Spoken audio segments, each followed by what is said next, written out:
This podcast is sponsored by nobody. Hey dudes, welcome to Splat from the Past, the only 80s themed horror sci-fi show where things can get totally radical. Now today, I will be welcoming back my good friend Terry Bolo for the record-breaking ninth time. We're going to be spreading a little Christmas cheer and talk about sad stuff, but stuff that needs to be talked about. You know, we've lost so many great people in the world of comedy this year, from Bob Saget to Gallagher to Louis Anderson to Gilbert Gottfried and Judy Tenuta, who Terry knew a little bit and spent some time with her. And we're going to talk about Judy because she was so funny, so talented, and it's sad that we lost her way too soon. And we'll talk about Christmas stuff and whatever else comes to our minds. We always have a blast. And Terry's one of my good friends. I love talking to her always. So yeah, here is my new interview with Terry Bolo. Hello. Terry, my love, welcome back. How are you? It's Tommy time. Yay. I'm good. How's it going? It's a crazy world that I'm living in. Craziness in my life, but I'm blessed every day. Yes, we are. You're very busy. You know, I'm looking at all your posts. It's like you're doing a lot of interviews. Like usual, yes, and I'm just pinching myself every day, you know. We'll get into that later, though. But oh my God, so many people we've lost this year in 2022. You know, first we got to acknowledge your friend Judy Tenuta. You know, so how did you meet her and become friends with her? It was so shocking, you know, to hear of her. I didn't even know she was ill. But let's see. She and I knew a lot of the same people, but I would run into her at different events or outings or parties, and then I would see her at another one, and then I realized I know you through two different groups of people. So and one was because of the tour guide that I worked with at Dearly Departed Tours. Yeah. His husband is a stand-up, and so he knew Judy from the clubs.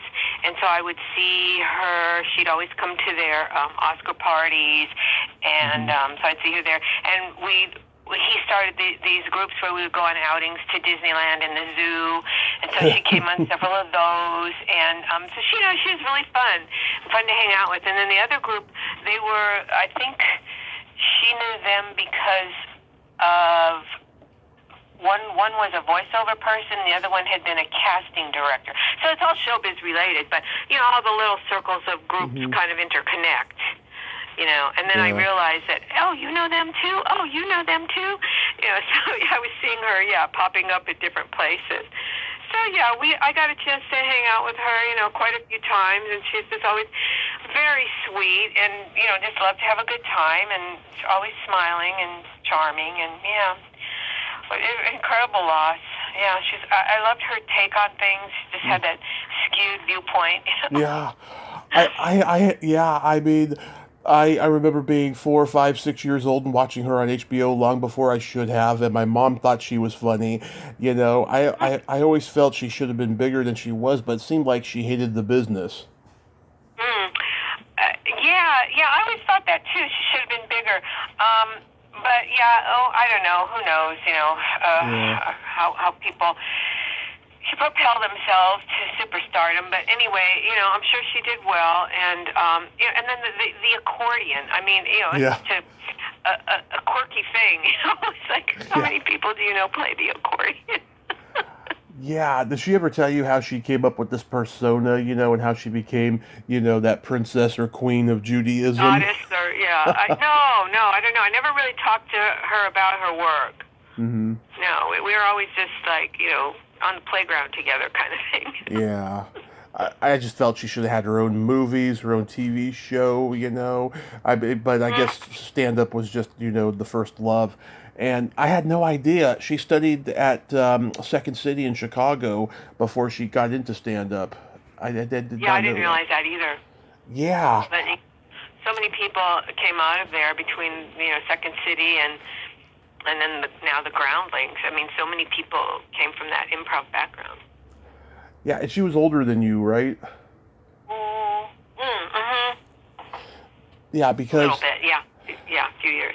yeah, because No, just maybe a year. What was she, 72? I don't know how old it had. There was like different sources of how old her age could be. I don't know which one's the right one, but like it was older than I thought she was, right? Because I thought she was. My dad's 65. I thought maybe she was a year or two younger than him. I thought she was in that same age group as Emo Phillips and Bobcat Goldthwait, because just like them, they were these weird subversive characters on stage, and they were really changing the traditional rules of stand up at that point in time.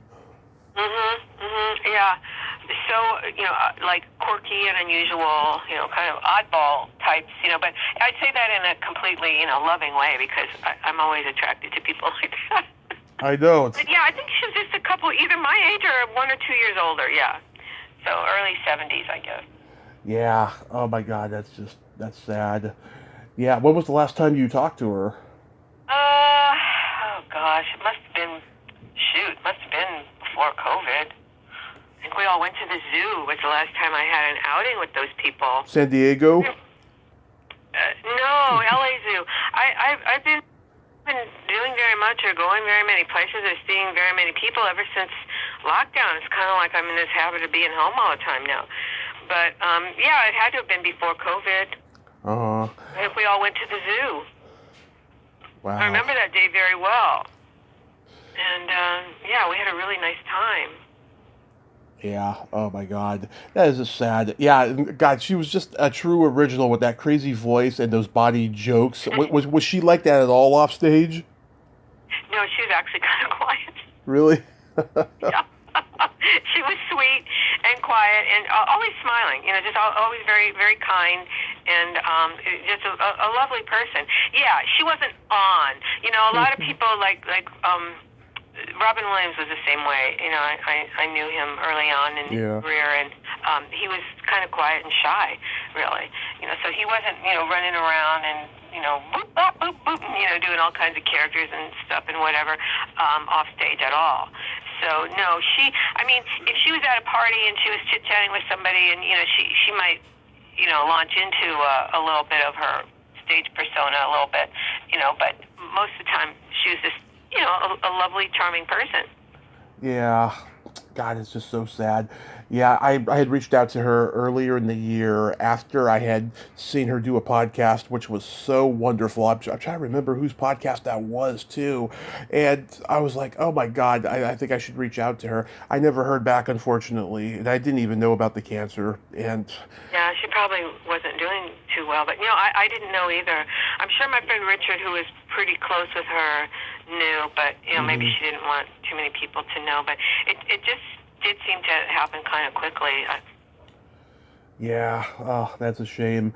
But, yeah, oh God, I remember she was interviewed on Weird Al's VH1 Behind the Music, and this is just before he got married, right? And the subject comes up about, how he was 40 years old and still single, right? And Judy says, Al has groupies. They're called inflatable dolls with blonde hair. But I mean that as a compliment.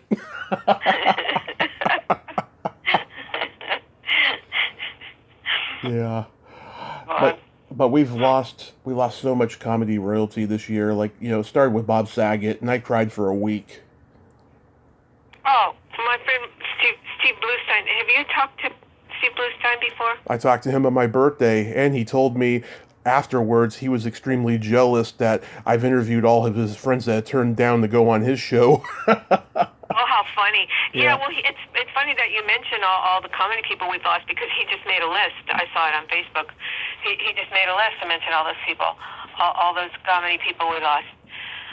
Yeah. Oh, my God, yeah. There's all the big names. There's Saget, there's Gilbert Gottfried, there's Louis Anderson, there's Gallagher, and then there's guys I'm not too familiar with, like Freddie Roman. Like I didn't know his comedy at all. I knew the name though. No, me neither. And then there's another guy. I guess he started out in stand up and then he became big as a writer. He died this summer. I can't remember his name, but I remember seeing it and going, God, how come I don't know who that is? Oh, I see the list. Yeah. Silver Friedman, Amazing Jonathan. I forgot that he died this year. I thought he died last year. Um, let's see, Silver Friedman, Bud Friedman, of course. Yeah, God, it's been a terrible year for comedy.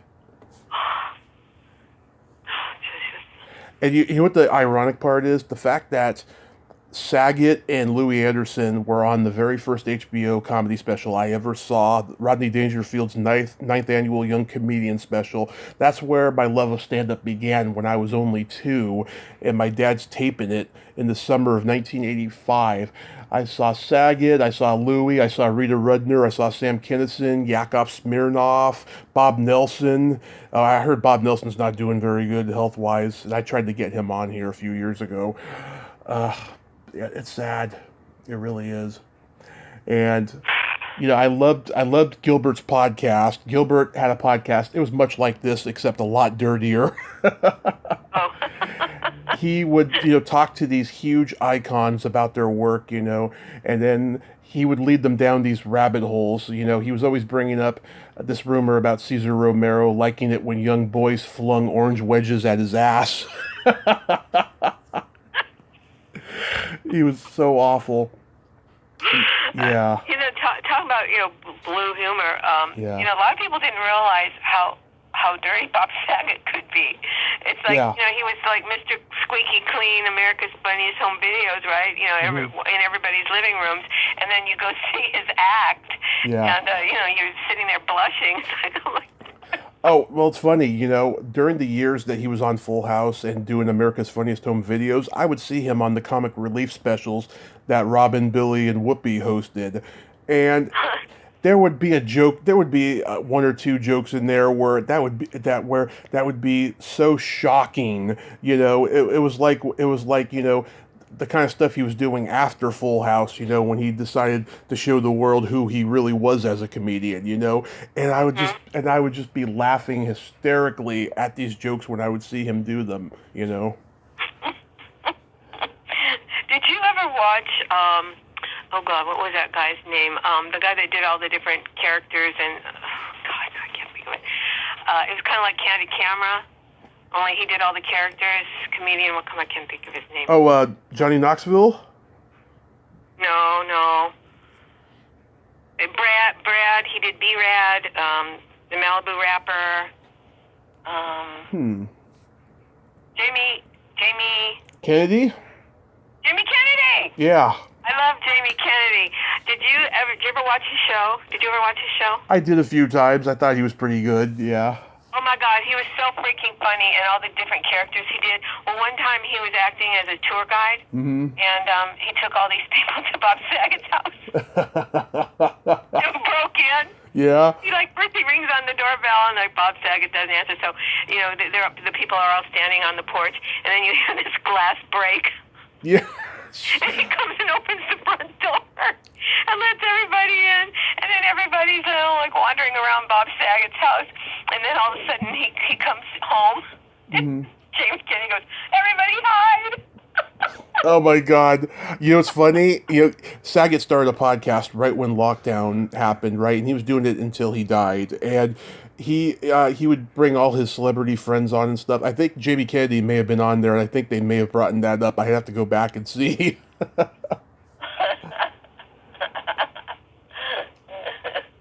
Oh my God.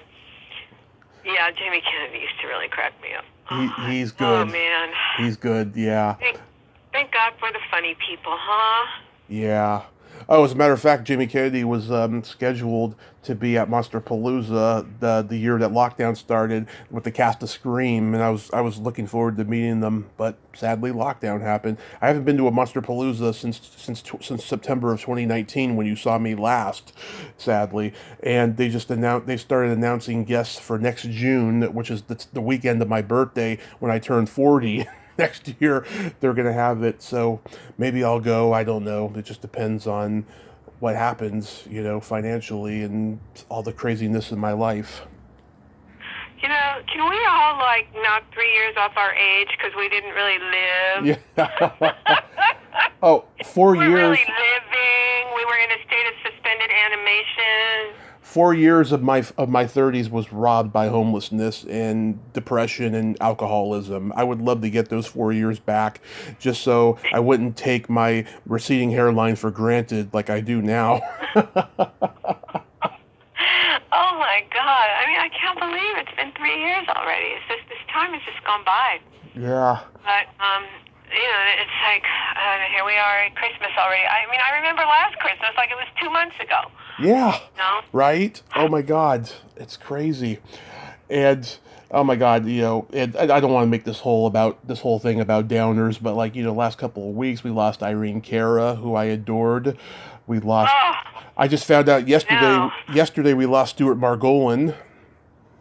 Yeah, that's funny because I just started watching the Rockford Files on Tubi. Yeah. And because they do all these locations all around LA, so it's fun to look at LA in the 70s, Mm-hmm. But anyway, it's like, oh, who is that guy? Who is that guy? And like, oh yeah, Stuart Margolin, and yeah, he just passed away. God, he was so good playing that sleazy con man angel on that show. It's like, oh my God, he was so awful. It's like at a certain point, it was like, don't trust this guy anymore. But they kept making Rockford trust him, and then getting fucked over by him. Oh, really a good show. I mean, excellent production values. I mean, I can't believe the money they spent. And all the locations and street shots and everything. Those are hard to do. And God, James Garner was just so good. He was so handsome too. So good looking. He really one of those that really made it look easy. Just walking through it all. But just excellent. He was so good. I went to an auction a while back. They were auctioning off a bunch of his stuff. Every once in a while, they have these Hollywood celebrity auctions. Mm-hmm. And there's another one tomorrow, but I don't think I can go. But yeah, it's fun to look at everybody's stuff. Yeah. I mean, yeah, yesterday when I did my wonderful interview with Sharon Gless, we talked about when she was on the Rockford Files, and she loved working with Gardner. She said, oh my God, he was tough. He did not suffer fools, but he was a great guy. He had that Southern background that just made him be kind to everybody. Yeah. Last night I watched the documentary about Gilda Radner that came out a couple of years ago, because I talked to the director last year in doing tribute to Gilda.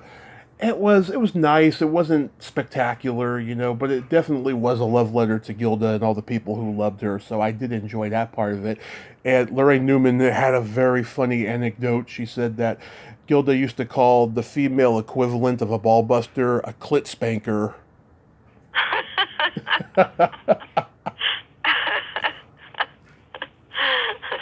Yeah, it was hilarious.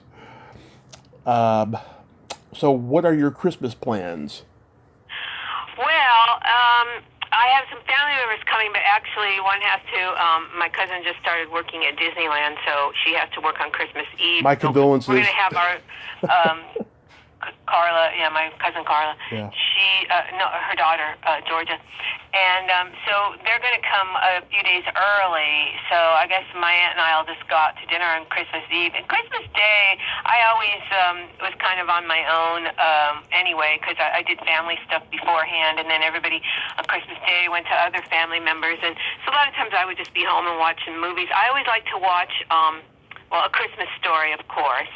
And I always watch The Nutcracker. I love The Nutcracker. Mm-hmm. But and then another Christmas movie I love to watch. It's a little demented. Bad Santa. Of course. Oh yeah, we've talked about that one before. I love that one. And I saw the second one in the theater. It wasn't as good, but there were some hilarious moments. Not good at all. They were trying too hard and it just didn't work. The other one had this certain kind of demented magic to it, and it's so politically incorrect, and but it is hilarious. And that kid is so amazing. But when he grew up, he couldn't still play that same little boy. He had to be I don't know. It just didn't work. But I worked on Bad Santa, but I try to find myself. I got completely cut out. Oh, I was in the department store. Right. I remember you saying that.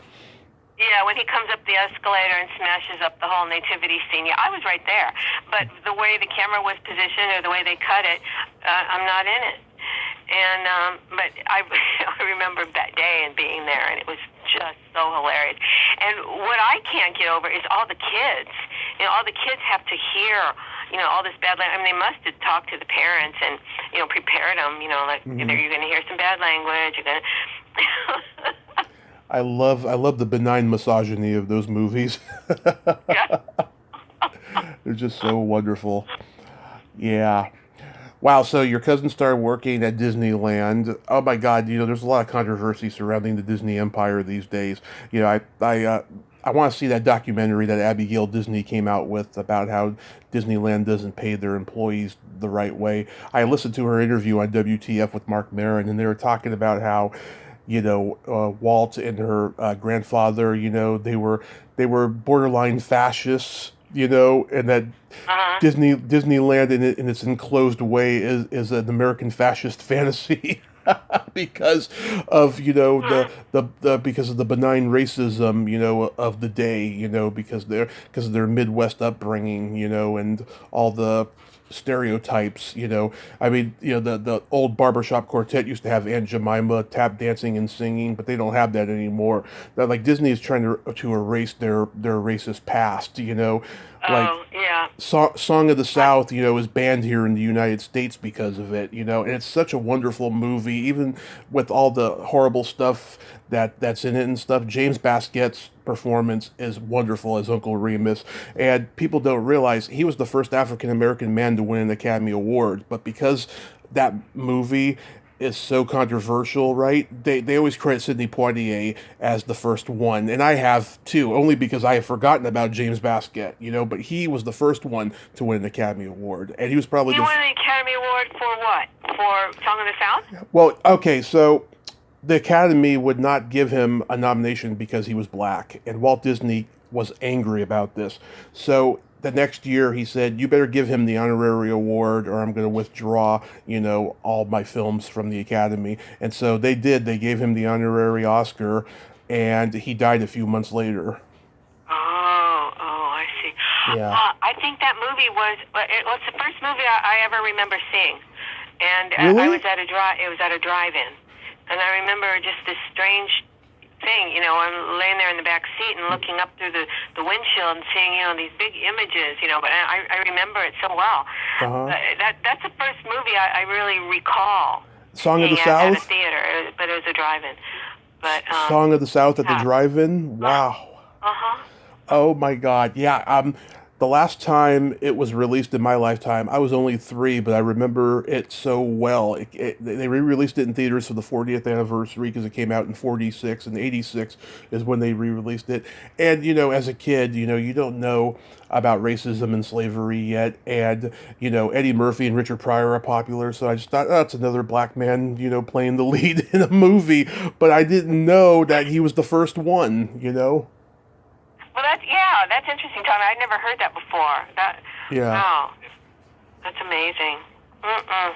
Yeah, and there's many clips of it on YouTube, but they used to have the full movie on YouTube, but I think the pirating issue, pissed people off, even though it said it's almost going to be in the public domain because they didn't renew the copyright here in the States because Disney disowned it, so it's going to be in the public domain, and it's all over Europe. It's allowed in Europe, but not in the States, sadly. Huh. Wow. Yeah. I But don't know. yeah, but even with the horrible stuff, it's still a sweet, cute little movie, and the animation was so cutting edge for its time. It was many years before Who Framed Roger Rabbit, and so it really set the bar for it. Yeah, some of that early animation was just so good. I mean, I grew up in the 60s watching, the Hanna-Barbera cartoons when everything was so reduced down to, just the bare minimum. And you think of that as animation. But when you see how beautifully, fully realized some of this motion was and movement in animals and people, and it was fantastic. And they had, of course, real live models to model for. Of course, we all know Margaret Carey was the model for Tinkerbell. Yeah. And, wonderful lady. Modeling so they could get the movements right, and yeah, and it's just beautiful work. I was so blessed to interview Margaret a couple of years ago during lockdown, and God, we had a great conversation. Just the stories of old Hollywood in that time, and she's still out there. I mean, she's doing the Disney signing shows. They have MouseCon, where all the Disney people of classic Disney movies and current ones, they do the convention signings. I haven't been to one yet because lockdown happened when I first became aware of them. So hopefully in the future I'll get to go to a MouseCon, Sharon from the Mouseketeers, who I've interviewed, she does them. And I'd like to... I got to meet her. I've met several of the Mouseketeers now. Sharon, she's... I don't know if she's technically a little person, but we were both stand-ins together for children. I know. And so I would see her, around. And then Tommy Cole was a makeup artist. Yep. So I had worked with him on a couple of things. And then Darlene I had met because she was working at a bar across the street from the Groundlings. Oh, I don't doubt it. Oh my God, I can't believe I'm meeting Darlene. I used to love White Shadow. I had a crush on her as a kid. She just has this naughty Canadian free spirit look to her that was just attractive, I felt, And I would interview her though, but I would probably be too compelled to ask about when she was arrested years ago, and I don't want to do that. Oh. But I've talked to Sharon. I've talked to Sherry Alberoni. Oh my God, she was so wonderful and so fun. She deactivated her Facebook account, and I'm not in touch with her anymore. But after we did the interview, I would say hi to her on Facebook every now and then. And she even did a plug for my show. That was wonderful. But I've had those two. I've tried getting... I think I have tried getting Tommy Cole. I tried to get Cubby at one point. Bobby Burgess, tried getting him, then I've had no luck. So I've just had two Mouseketeers, and that's okay. Mm-hmm. Oh, wow. Yeah, 22 has been an interesting year for me because I've interviewed so many heavy hitters, and I just think back of the last 5 years and just how lucky I've been, and I just keep getting luckier. And when the year began, I'll tell you, Terry, it was looking bleak for me because I was getting a lot of declines when the year began, and only doing 2 or 3 a week, which was fine with me because it meant that I got to spend more time with my mom. But it was just weird. I was like, okay, is my run over 5 years and that's it? People are just going to start declining because the world's changing because of the pandemic, But then next thing I know, when spring hit, a tidal wave hit, I'm just getting all these great people, I had Sharon Gless yesterday. I have Belita Moreno today. I got Sandra. Oh, I saw that. She was always so interesting. She would see her pop up in little roles. And, it's like, oh, my God. Why can't I have a career like this? She's always working. Nobody really knows who she is, but you recognize her. It's like, she's had a really good career. She's a Mexican girl from Texas who can pass as Italian, Jewish, Irish, anything. She can do anything. Multi-ethnic look like my friend Cynthia Seghetti was. Yeah. I remember she used to say that. Oh, I'm a multi-ethnic actress. Yes. I got Sandra Curry tomorrow. Just a lot of great people coming up. I've had some bucket list people that I just had high hopes for that just disappointed me and said no. Like, a couple of people tried to get me in touch with Nancy Allen finally, right? And all Nancy said was, okay, I'll check him out. And I never heard from her, And Greg Gilbert, he got her last year, and he donated a shitload of money to her We Spark. I could only donate a small amount. I did donate to it, because I think it's wonderful what she's doing, and it was Wendy Jo Sperber's organization. I was a huge fan of her, Yeah. But it disappointed me, Well, we'll see in the future. Greg, I don't want to speak for him, but he's been talking about hanging it up. Really? Well, it's got to be hard. It's got to be difficult to keep trying to get people. And, you have to strike the right note. You don't want to hound them. But, Yeah. Sometimes they forget, and you want to remind them, hey, I'd still love to talk to you. But I think you'll probably get Nancy eventually. She seems like the kind of person who would want to talk. I hope so. Yeah, because she's... especially because, you've gotten other people from Carrie and... Yeah. Oh, remember I told you about the neighbor that was cut out of the movie? She's coming on Thursday. If she doesn't want to talk about why she was cut out of the movie. And so I will make reference to it because I do have a surprise for her about something, but we're not going to go into why she was cut. She told me why, but we're not going to talk about that. Oh, well, okay. Well, yeah. Inquiring minds want to know, but anyway. I'll tell you on Facebook.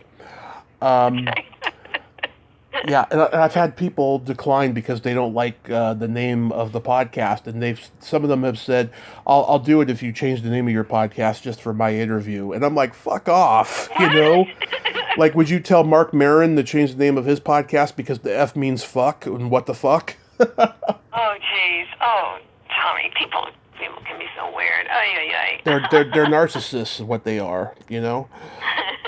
It's crazy. Yeah. But Greg and I, we've been having very deeply philosophical conversations at 2 a.m. on Facebook for months about this, because we were both involved in a crowdfunding horror movie. My experience on it was chicken shit compared to his. He got bullied. All these horrible rumors spread about him in a chat, a Facebook chat, with all these people in there, and like somebody who liked him screenshot it and sent it to him, and he's just been deeply hurt by it ever since. That's why he's thinking about leaving. But I mean, I've had that stuff happen to me in my past in high school and stuff like that, but it didn't happen to me for this. I just got upset because I didn't get the kind of thank you I wish I could have when I contributed to it, and I auditioned for it via video, and I didn't get it, But his was much worse, sadly. That's too bad. No, because he's good too. He's yeah. I mean, he'll get on some people's nerves, because everybody, even me, I'm an acquired taste, so it's understandable. Joan Leisman and I are still trying to figure it out. She's taking care of her dad, going back and forth from LA to Ohio, but we'll eventually do it. I do want to get John Moody next year if I can make the connection with him. I was going to say, I think he'd be a really good interview too. Yeah. John's great. He's really funny. Mailman Mike, yeah. Mailman Mike. Yeah. I'd love to get Tom Willett, but he never responds. It's the 35th anniversary of Dear John. I didn't like that show at the time, but I've watched the reruns on YouTube. It's a pretty funny show. I don't think I've never seen it. Yeah, Judd Hirsch, he's in therapy. Oh, Judd Hirsch, yeah. He's in therapy after his wife left him, and the very first episode, he's in the therapy class, and then someone stands up and says, "Hi, I'm so-and-so, and I'm an alcoholic," and it turns out he was in the wrong class. He's in the wrong...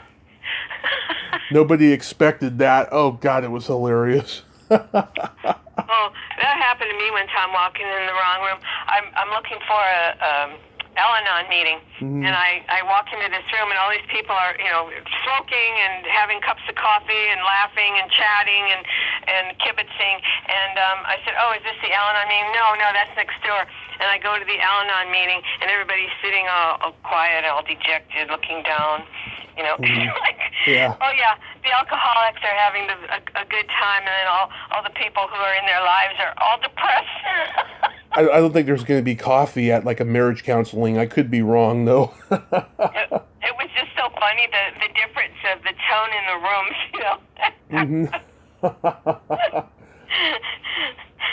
Oh, that was just too much. There's a podcast I listen to. You may have heard of it. It's called TV Guidance Counselor. The stand-up comedian from Boston. His name is Ken Reed.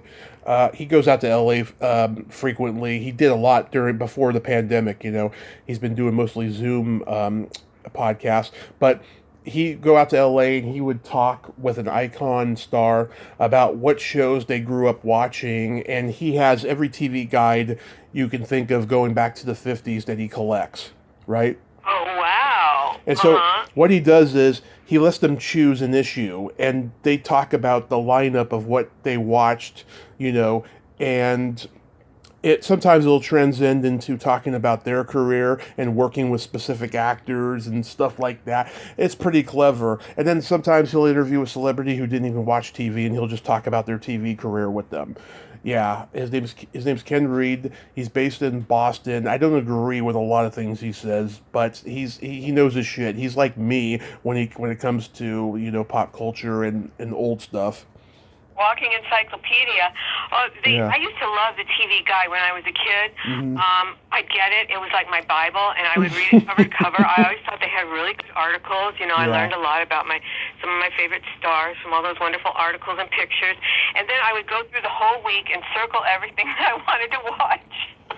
I collected TV guides too when I was a kid. I had so many of them. They're all gone now, unfortunately. I mean, I could get them on eBay if I had a good price for them. But I remember being 3 years old watching this Jim Henson Christmas special called The Christmas Toy, which was so cute. It's on YouTube. I watch it every holiday season. I used to have it on VHS, but it's long gone.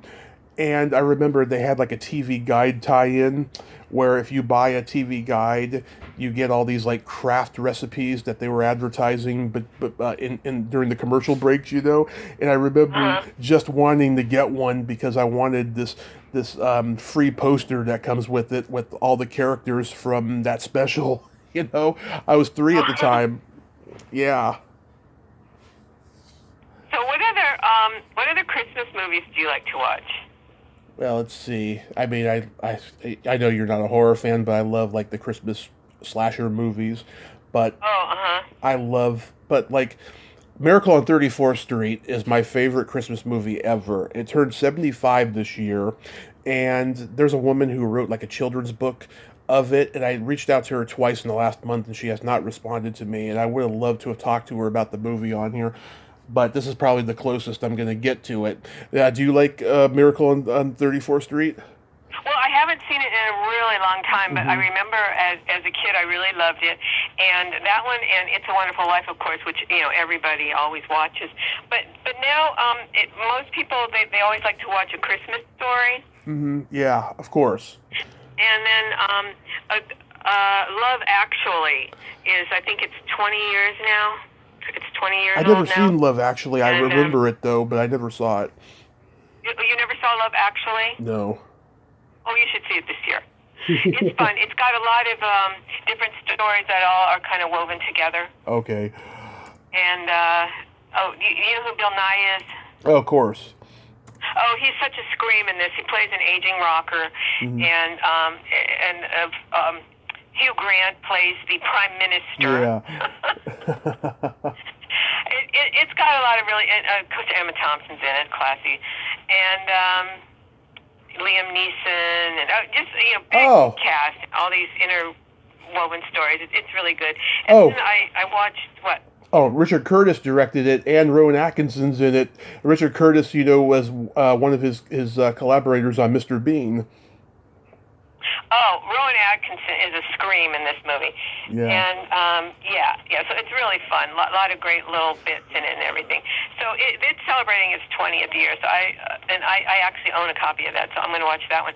And then I never watched Scrooged with Bill Murray, and a friend of mine had worked on it. And so it was, they took the A Christmas Carol story and made, Bill Murray, Scrooge, and he's a TV executive or something. Yes. Same kind of thing. But Carol Kane, oh my God, she plays one of the ghosts. The ghost of Christmas Present, and she loves to slap him and hit him and all of that. It's so horrible. Yeah. That was like so uncomfortable to watch. Oh my God, I have a Carol Kane story. Go ahead. I love her look. I think she's a delightful actress. She's always interesting to watch, but she is one weird chick. I know. I got hired to stand in for her on a pilot. Yeah. It was to be the Paula Poundstone show. Oh. Yes. Paula Poundstone. Love it. I think she was playing a stand-up, Mm-hmm. and Debbie Reynolds was playing her mother, and Carol Kane was, I don't know, the funny neighbor or, kooky sidekick or whatever. But anyway, we could barely get through the first week, and Carol Kane just kept it was like she was trying to be the director. Yeah. She was like always had all these questions and comments and telling people what to do, and it was so disruptive, and it was kind of embarrassing. And I remember, they would have meetings, and we could barely get through a rehearsal or whatever. Well, can I change this? And it was very uncomfortable. And then I got the call, oh, don't come back on Monday, the whole show's been canceled. The whole show. Oh my God. I mean, we were just filming the pilot. And Yeah. It's like, here I thought I was going to be, on a show for at least a season. I was so excited about it, and freaking Debbie Reynolds, for God's sake, and I love Carol Kane, and then it was one of the weirdest experiences I've ever had. Yeah, when she was on Marin's It had to have podcast. been because of her. It had to have been because of her. Yeah. So disruptive. I'd never seen anything like it. When she was on Marin's podcast, she had this energy that was very weird, and she just, I don't know, it was kind of crazy, But she's so gifted and hilarious, Like I thought she was adorable when she was in Annie Hall, and I always remember her name, Alison Porchnick, the liberal left wing, Jewish college girl, who's doing her thesis. I always remember that, and they get into a debate over the Kennedy assassination and stuff. Yeah. Yeah. I mean, I've heard lots of stories about pilots, not getting picked up and stuff. There was a comedian who died. Did he die this year or last year? I can't remember. His name was Dan Vitale. He was a New York comedian.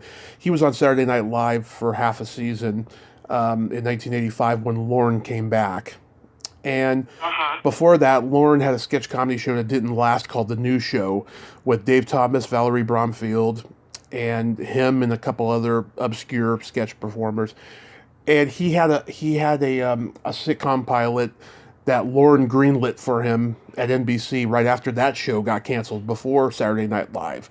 And on the pilot, him and Joe Mantegna play brothers. Christine Baranski, before she was famous, plays Mantegna's wife, and he's like living with them or something like that. And Vitale was doing a lot of cocaine during the filming of that pilot. And when NBC saw it, they were like, this is a pile of shit. We can't release this, and we can't greenlight it. So it didn't get released. And Ed Weinberger and James Burrows were the other producers of it. Oh, Ed Weinberger. Oh, my God. I worked with him on a show called Baby Talk. It was like... Oh, yeah. I remember Baby Talk. And George Clooney was in it before he was famous, of course. Yep. And George Clooney is so cool. I mean, this is like pre-famous George Clooney. Yep. And, he was just so great. He and Ed Weinberger were always, button heads. And, at one point, they just got in this huge, big blow-up fight. And Ed fired him, and he said, no, you're not firing me, I quit. And he walked off the set. I mean, it was this whole big scene. And it was like, oh, no, poor George, It's like, yeah, you're right, poor George. Ed Weinberger was one of those ones who's always screaming and yelling at everybody all the time. And I remember one morning, I woke up, to get ready to go to work, and I couldn't move my head. My neck was so sore and stiff. I could barely get out of bed. I couldn't move my neck or my head. And then he kept changing everything. I mean, it's like in between. We would shoot it twice.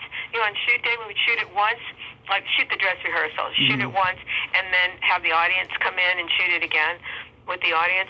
And in between shooting each show, he would change things.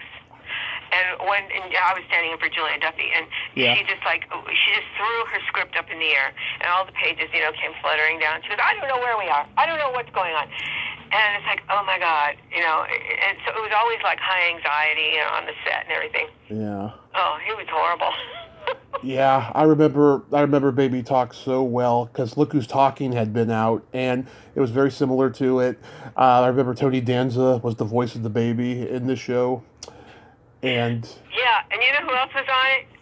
William Hickey. William Hickey. I was just going to say that. Yes. Oh, yeah.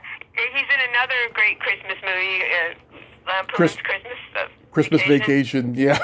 He sets the tree on fire with his cigar. Oh my God. Yeah. Oh my God, he's so funny in that. Oh my God, I loved him. He was really fun to work with too. Yeah, and the way he talked. Yeah. And we would all go to lunch together, you know, and he would never come. And I asked George, well, how come Bill will never come to lunch with us? Because, and he imitates Bill. He goes, because he doesn't like people to watch him eat. Yeah. I've talked to some of his students, you know, some of his acting students. Yeah, that's right. He was a teacher too. Yeah.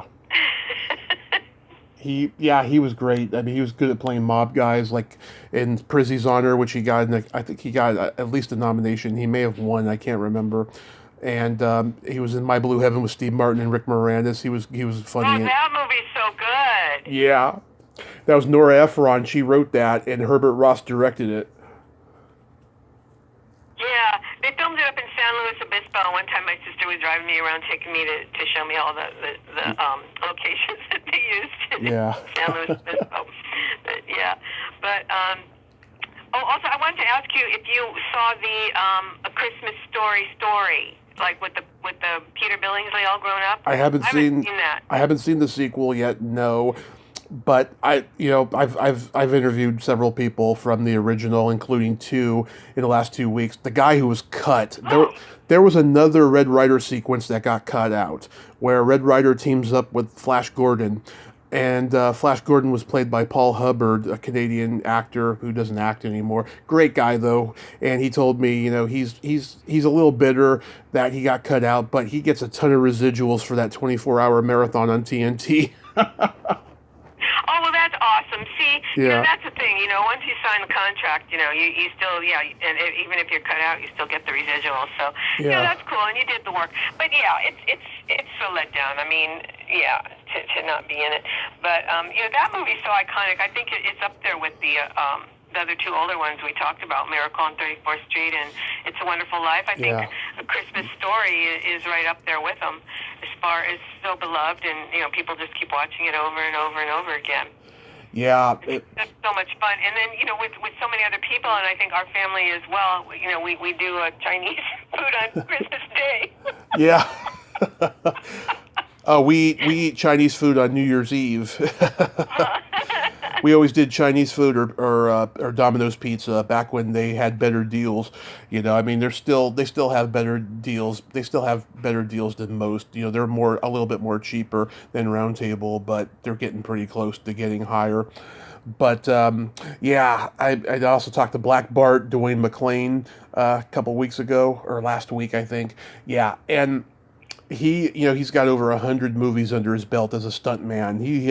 He has done stunts for every horror movie and comedy that was shot in Canada back in the 80s and 90s. I mean, he's prolific, and you know, he has you know, a lot of memories, but a lot of stuff he forgot about because he's done so much work. And he fell into stunt work after like owning a store and working as, what was he, a mechanic or something at one point? He told me, I can't remember, but he's got a little interesting story. He's in his early 80s. Oh my goodness, yeah. I know. I just love all these people that you know, they're just working all the time, you know, and you're not really aware of who they are, but you know, they've been in everything. And yeah, it's cool that you get to talk to those people, hear some of their stories. But I always loved the kid who played Scott Barkus. I always thought it was Scott, but it's Scott. Zach Ward. Because I worked with who was the director? Bob Clark. Bob Clark. I worked with him on Rhinestone. Yes. And, I got a chance to chit-chat with him a little bit, and I said, where in the world did you find that kid?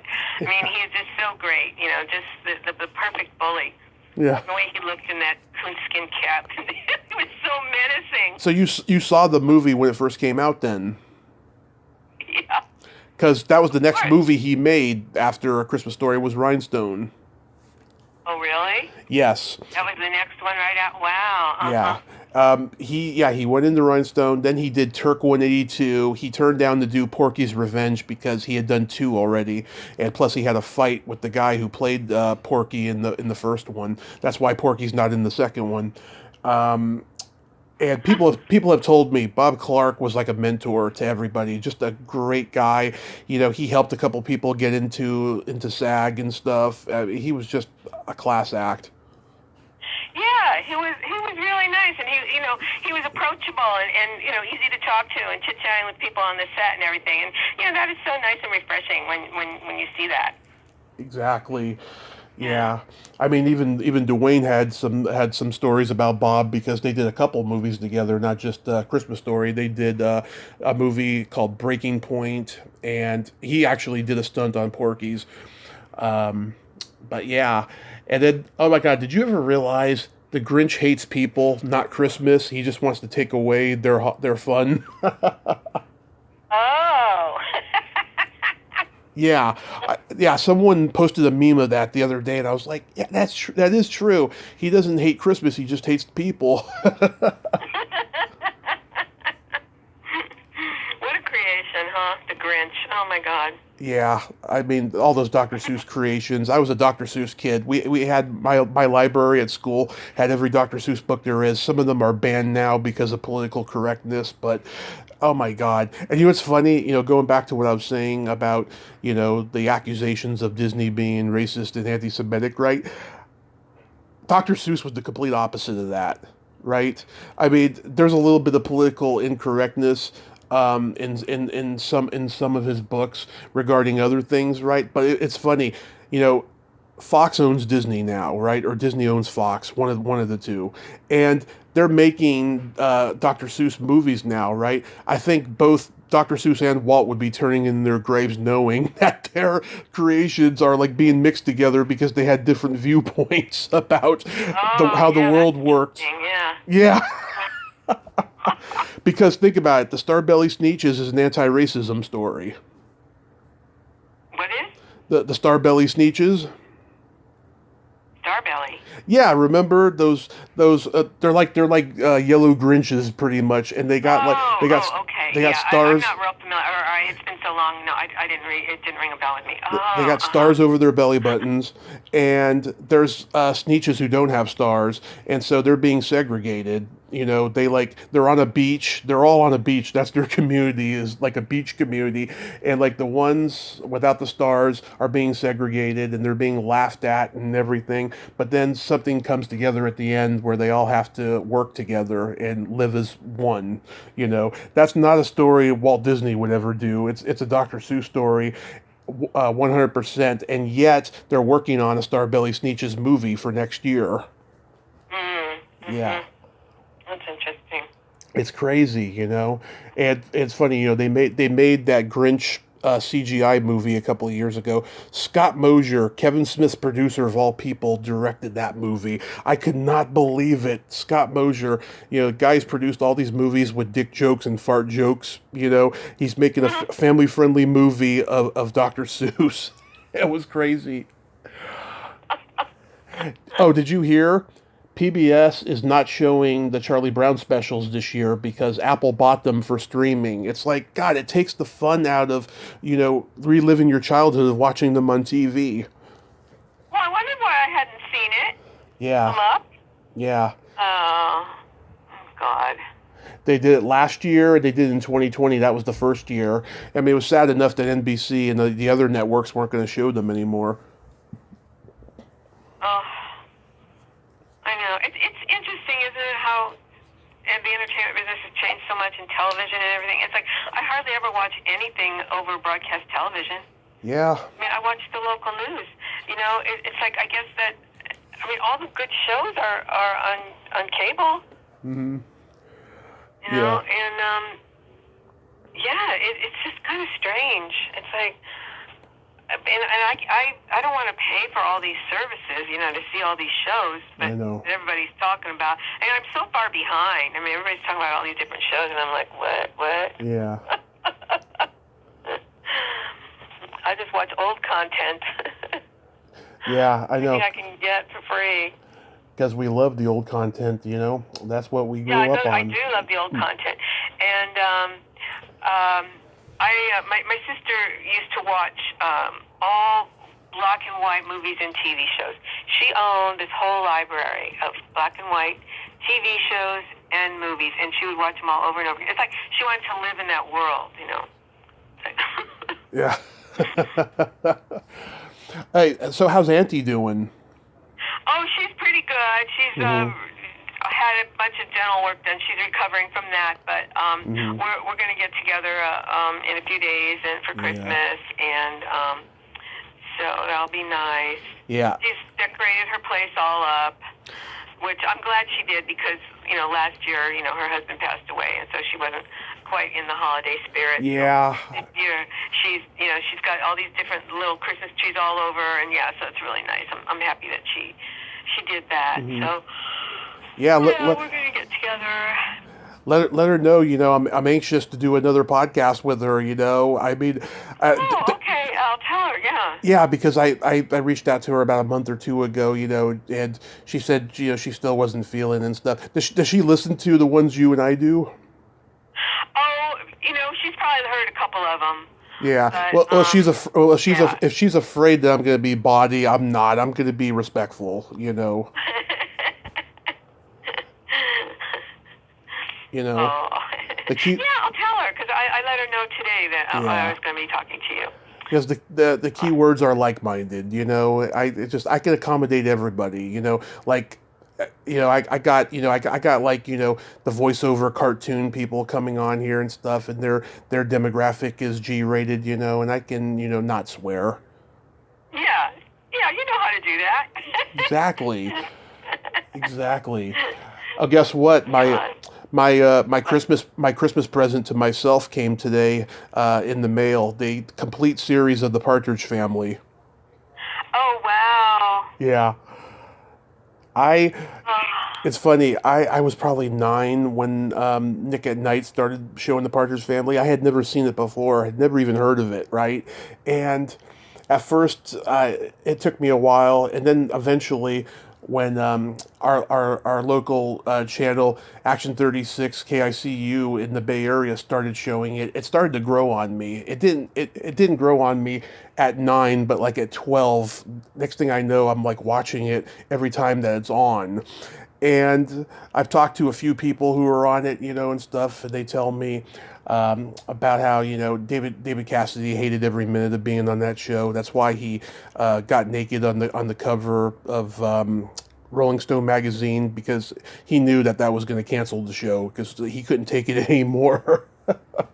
Oh, wow, that's interesting. I never heard that before.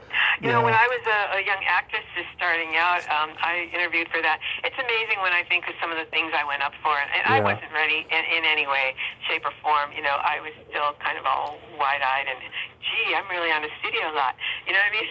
And it's like, so can you sing? And I'm like, oh, well, sort of.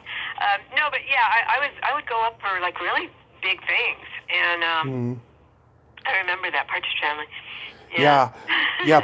It's funny when Mom and I were in L.A. in April of 2019 when we got together with you, we had dinner at Roscoe's Chicken and Waffles over there on Sunset, which was not a good location for it. Just that the feel of that restaurant was not right, but we saw Sunset Gower's there, and my mom was like, what's this place? I'm like, Mom, this is the legendary Sunset Gower's. This is where the Partridge Family was filmed. This is where the Three Stooges filmed back in the 30s and 40s. All the Columbia stuff was filmed here. Yeah. It's legendary. And also the Embassy Pictures shows like The Facts of Life and Married with Children 227, they were all there too. I mean, that place has a lot of history.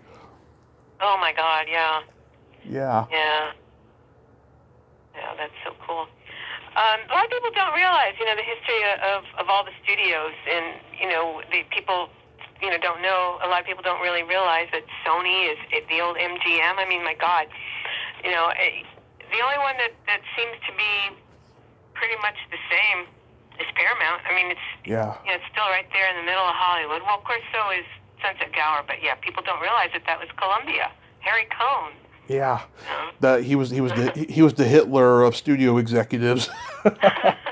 Oh God, he was horrible. Like as far as I know, the Three Stooges were the only ones who got along with him. He allegedly accused John Wayne of screwing his wife. Oh my God. And John Wayne never did another Columbia movie after 2 because of it. Like, if he was offered a movie that was shot at Columbia, even after Harry Coon was dead, he refused to be a part of the Columbia world. Wow. Yeah, and speaking of John Wayne, Western, Gower Gulch. I mean, that was where all the cowboys used to come out from the valley and hang out, waiting to get on a movie, doing extra work with their horse and whatever. It's like, all these real cowboys used to hang out there, waiting to get jobs in the movies and TV. Mm-hmm. And that's where the term drugstore cowboy came from. Yeah. There was this big drugstore on the corner where everybody used to get their stage makeup and pancake, Max Factor pancake makeup, and they'd be hanging out there, and that's where, the term drugstore cowboy came from. All the cowboys waiting to get work on the westerns hang out by the drugstore there. Yeah. Oh, and the stuntmen, oh my God, they used to get drunk, when they weren't working on set, when they were just there all day. Oh, God. I love talking about, thinking about, reading about old Hollywood. Yeah, I mean, you got to see, like the tail end of it for a lot of years, but Exactly, yeah. I feel like I came in on the tail end of it. Mm-hmm. But when you got there, it was just transforming from the old system into the hippy dippy culture of it, where the contract players were on their way out. Yesterday when I talked to Sharon Glass, she was the last contract player at Universal in the TV department for the TV shows. And back then, they didn't put the TV actors in the movies, but she did get to be at Airport in 1975, I guess because someone fell out or something like that.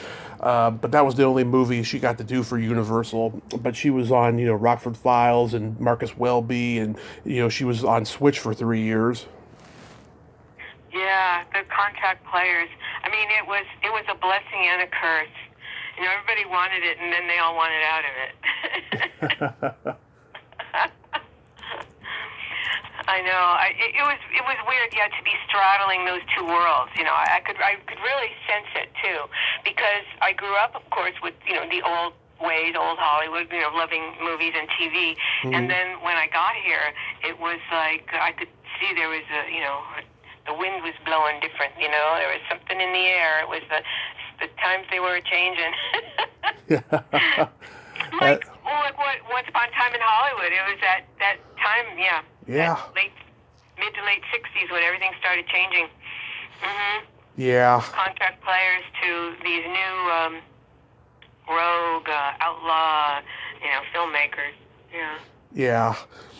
Yeah, it was good times, I mean, it's sad it's sad landmarks, are going away, but thankfully they're keeping a lot of them, I just hope it stays that way. Well, there's so many movies they made back then that were so edgy that they couldn't get made today. No one would make those movies today. Yeah. A lot of them, I would. Midnight Cowboy, for one, Yeah. Like, oh, the laundry girl in that movie, Tina Scala? Midnight Cowboy. She had a much more famous sister. She died. I'm trying to remember her name. Well, anyways, Greg got to interview Tina in 2019 for the 50th anniversary. And then by the time I was reaching out to her, she was in the hospital, and she stayed there until her death about a year or so ago. So I didn't get to talk with her, sadly. Oh. Yeah. Oh, I'm sorry. Remind me of the role. They're in the laundromat in Midnight Cowboy, and there's that blonde. Yeah. Not ringing a bell. Yeah, the laundromat lady in New York. That's what she's credited as. Oh, okay. Well, I'll have to see it again because Yeah, her sister was Gia Scala. Yeah, she was a little bit more famous. She was more famous in Europe, but she was in a lot of American movies. Like she was in The Angry Hills with Robert Mitchum and The Guns of Navarone. Mm-hmm. Yeah. So yeah, my Christmas plans are going to be a little low key this year, because Mom's been in the hospital. Mom's been in the hospital. We've been low key for a while now. I haven't been out at my sister's, and it's okay. I don't mind it. I mean, I miss everybody, and I miss. I mean, when I was little, growing up, we had big parties all the time and everything, and that was all wonderful, and I loved it all, and yeah, it's just different now. It's just a little quieter, but it's okay. I enjoy what I can enjoy, and I decorate. I'm going to get my tree, and we'll have a nice dinner with my cousins, and so yeah, it's just different, but it's okay. Mom's been in the hospital since October because she took her third fall in 3 years. But hopefully, oh my God, Tommy! yeah, hopefully she's, oh my God. yeah, hopefully she's getting out next Friday the 23rd. Oh, good! Just in time for Christmas. Perfect. Yes, and I'm so glad you acknowledged her in the card you sent me because she's gonna be happy about that. I haven't had the chance to tell her yet, but she's gonna be happy. She's so sweet. I adored your mom when Yeah. I got to meet her. Yeah, yes, please send her my love. Yes. I will. She drives me crazy, but she's my everything. I just adore her. She's a good woman. She is. So I got a joke for you. Okay. Okay. Why does Santa like to land on the roof? Why, Tommy? He likes it on top.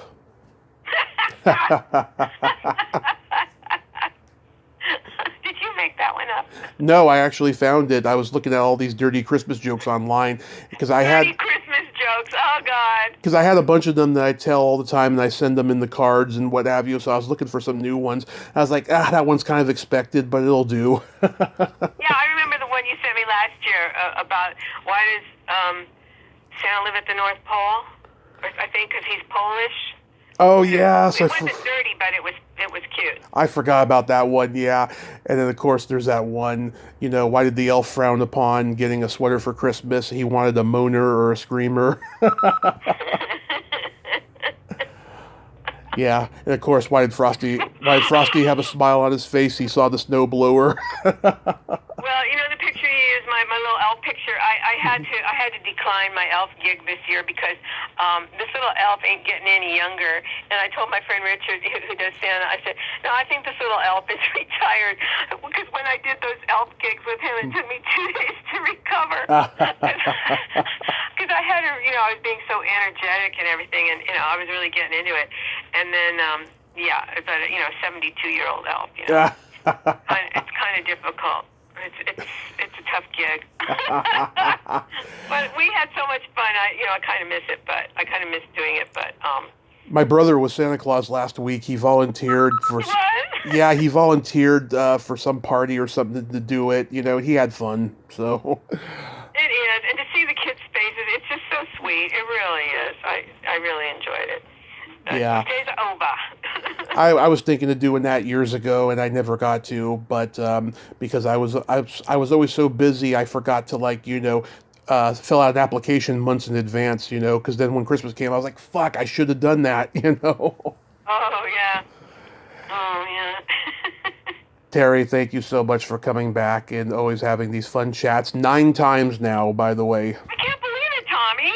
Really, we talked that many times. Oh, it's always so much fun to talk to you. Yeah. And I love, just talking about all the different movies and TV and people. And I really love it. It's really fun.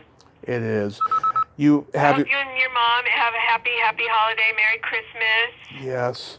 And we'll talk soon unrecorded. And you have yourself a Merry Christmas, a Happy New Year, and enjoy the rest of the day. Thank you. You too, sweetie. Talk to you later. Hold and squeeze David, okay? Yeah. Okay. Thanks. Okay, bye. Bye-bye. Well, there you have it. Terry Bolo. Ain't she a sweetheart? I just love her. She is just the best. My muse. I love her. The best. Well, until next time, this is Tommy Throwback Kovac saying there's no shame in living in the past because the present sucks. Later, dudes.